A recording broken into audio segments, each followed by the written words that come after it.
여러분 안녕하십니까? 금요일 밤 KBS 아메리칸 뉴스입니다. 지난 1920년 캘리포니아가 뜨거운 대한독립운동의 무대였다는 사실 많이 알려져 있지 않은데요.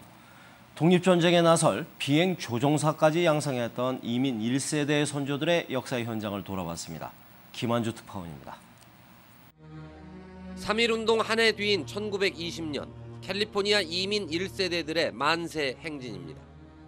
간호사 복장의 여성들이 들고 있는 대형 태극기가 선명합니다.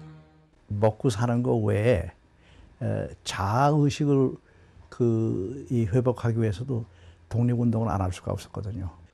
최초의 비행학교와 비행대의 주역도 이들이었습니다. 쌀대왕으로 불렸던 만석군 부호가 현재 가치로 100억 원에 가까운 5만 달러를 쾌척했고 임시정부의 임명장을 받은 대한민국 최초의 비행장교가 여기서 탄생했습니다. 우리 국군에 그리고 특히 이제 비행과 관련 있는 우리 군, 공군, 육군항공대, 해군항공대 이런 것들의 역사적 또 법통적 기원이라고 할 수 있죠. 1920년 캘리포니아를 뜨겁게 달궜던 이민 선조들의 독립운동사는 광복 반세기가 지나서야 비로소 빛을 보기 시작했습니다. 정부 지원을 받아 기념 조형물들이 들어섰고 3.1절에는 만세행진 재연 행사도 열리고 있습니다.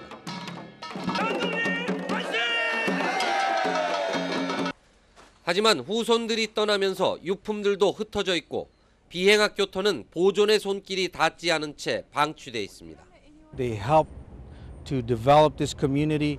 They brought in a lot of their experience in the labor force. 미국인들도 높이 평가하는 자랑스러운 역사. 체계적인 보존과 계승이 숭고했던 뜻에 답하는 길입니다. 캘리포니아 다뉴바에서 KBS 뉴스 김한주입니다. 이제 일상생활에서 빼놓을 수 없는 스마트폰. 하지만 우리의 부모님들 그리고 노인들은 하루가 다르게 추가되는 이 수많은 기능을 따라잡기가 쉽지가 않은데요. 이런 노인들을 위한 스마트폰 강의반이 타운에 마련돼서 화제가 되고 있습니다. 윤범수 기자가 취재했습니다. 한인타운 노인 커뮤니티 센터 강당. 나른한 평일 오후지만 이곳에선 뜨거운 열기가 느껴집니다. 노인들을 위한 스마트폰 강좌. 일반 전화기에 익숙한 노인들에게 스마트폰은 신기하면서도 어려운 물건입니다.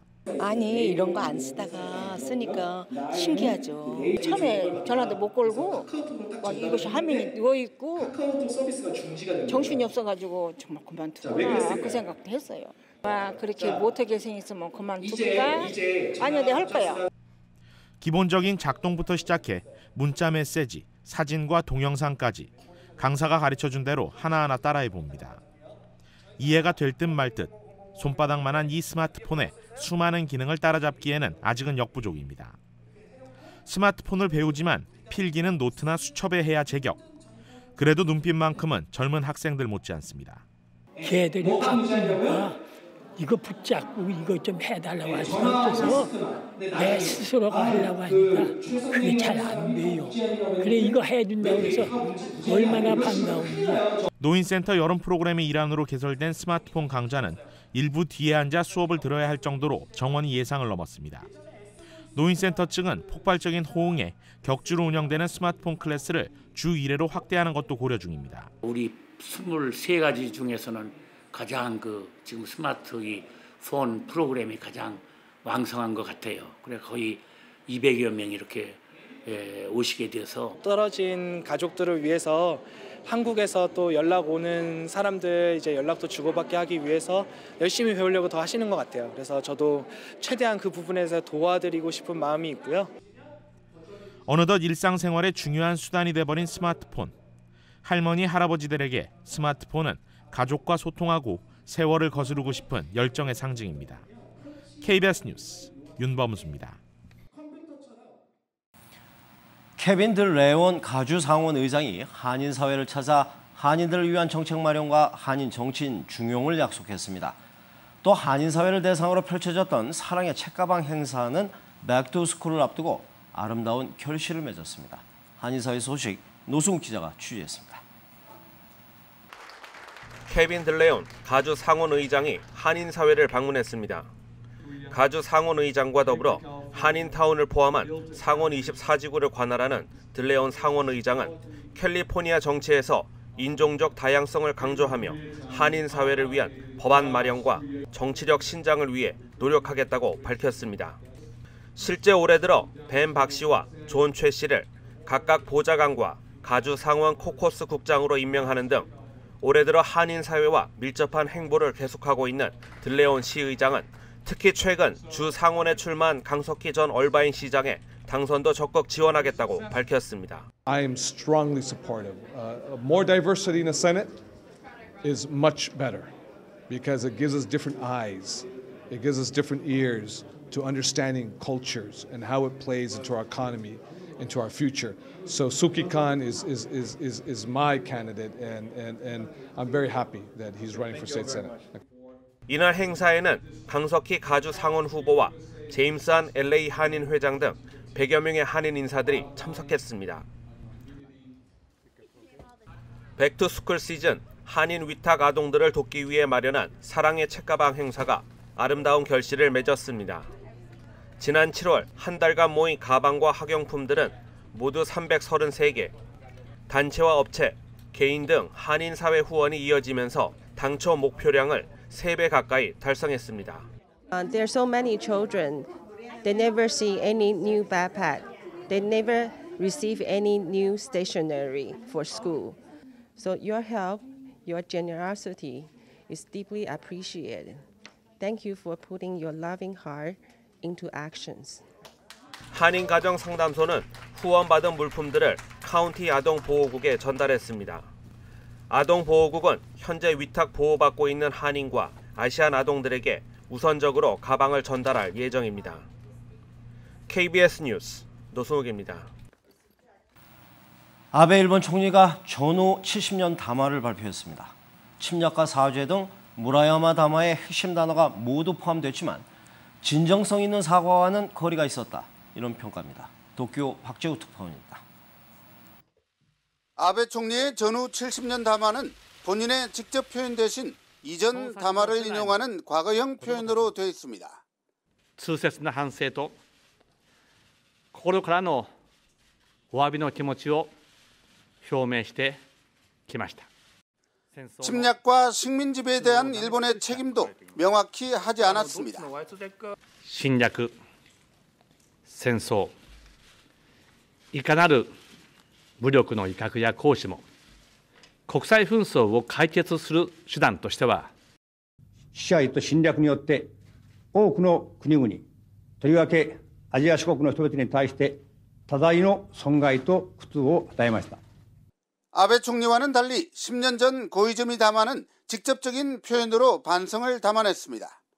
我が国は多くの国々、とりわけアジアの諸国に対して多大の損害と苦痛を与えました。 한일 간 최대 현안 가운데 하나인 일본군 위안부 문제에 대해서도 에둘러 언급했습니다. 戦時下、多くの女性たちの尊厳や名誉が深く 이와 관련해 일본 정부 관계자는 존엄성과 명예에 상처를 입은 여성의 위안부 피해자도 포괄적으로 포함된다고 전했습니다. 이 관계자는 아베 정부가 침략과 식민 지배, 반성과 사죄를 언급한 역대 내각의 정신을 흔들림 없이 계승하겠다는 입장을 유지해왔다고 말해 관계 회복의 여지는 남긴 걸로 보입니다. 도쿄에서 KBS 뉴스 박재우입니다. 예상했던 대로 중국 정부는 아베 담화에 대해서 강하게 비판했습니다.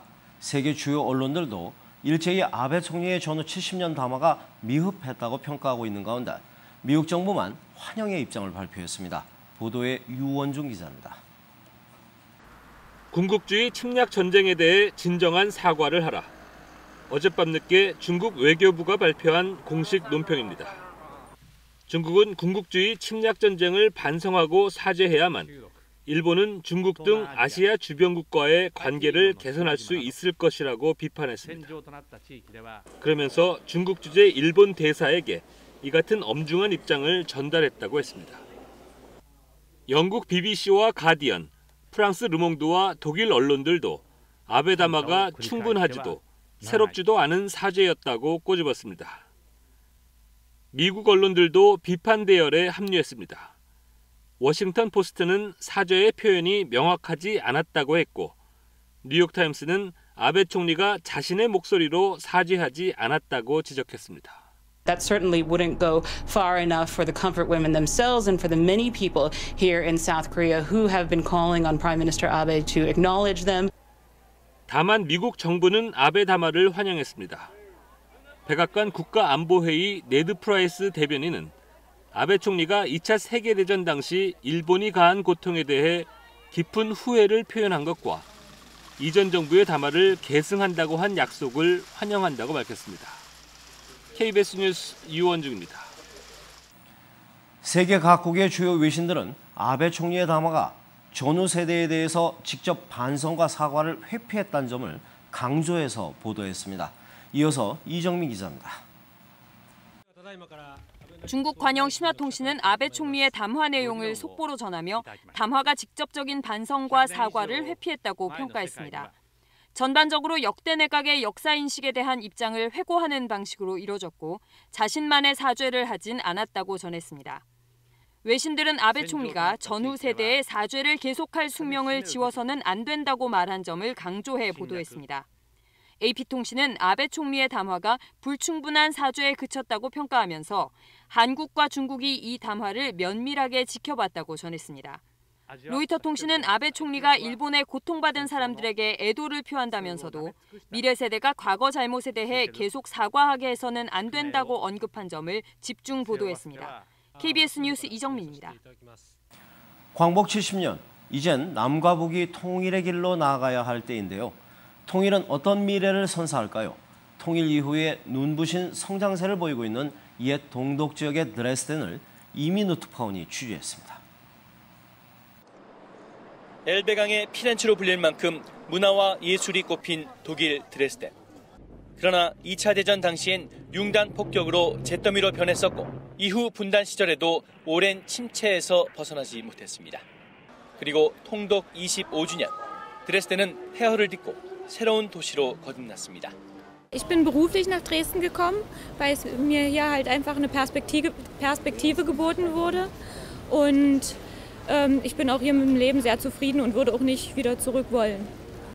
도시 외곽엔 세계적 기업과 연구소 수십여 곳이 모인 첨단 건물 단지가 들어섰습니다. 통일 후 IT와 나노 등 첨단 산업을 집중 육성하면서 드레스덴은 유럽의 실리콘밸리라는 명성까지 얻었습니다. 이 가구에서는 적극적인 시장 개척이 가능해지며 통일 전에 비해 연 매출액이 40배 이상 뛰었습니다. Und diese Bereitschaft unserer Mitarbeiter, der ostdeutschen Mitarbeiter in erster Linie, alles in Frage zu stellen und neu mitzumachen, die hat uns geholfen. 통일 이후 드레스덴의 GDP는 90년대 중반에 비해 50% 이상 성장했습니다. 옛 동독의 한 지역을 중점 지원해 다른 지역까지 개발이 확산되도록 하는 통독 후의 경제 정책이 이른바 엘베강의 기적을 이뤄낸 것입니다. 25, 26 Jahre zurück ist man schon selber überrascht. Was hat sich in unserer Stadt getan? Das wäre ohne Wiedervereinigung nicht denkbar gewesen. 통일이 왜 대박의 길인지 드레스덴의 번영은 남북 모두에게 분명한 메시지를 전하고 있습니다. 드레스덴에서 KBS 뉴스 이민우입니다. 오늘 뉴욕 증시는 미국의 경제지표 호조와 그리스 구제금융 합의 소식에 힘입어 오름세를 보였습니다. 원달러 환율은 1174원 60전입니다.